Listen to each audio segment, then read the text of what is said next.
Shabbat Vayishlach, the Sabbath of Jacob's journey to become a nation, Israel, celebrating the 160th anniversary of our congregation, Temple Emanuel of Kingston, New York.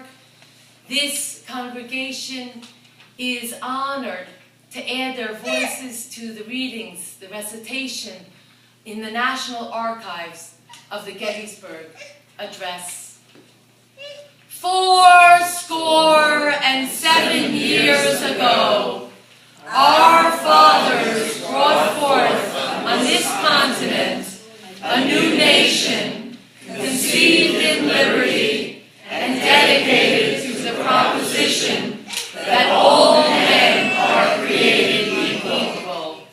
Now, we are engaged in a great civil war, testing whether that nation or any nation so conceived and so dedicated can long endure. We are met on a great battlefield of that war. We have come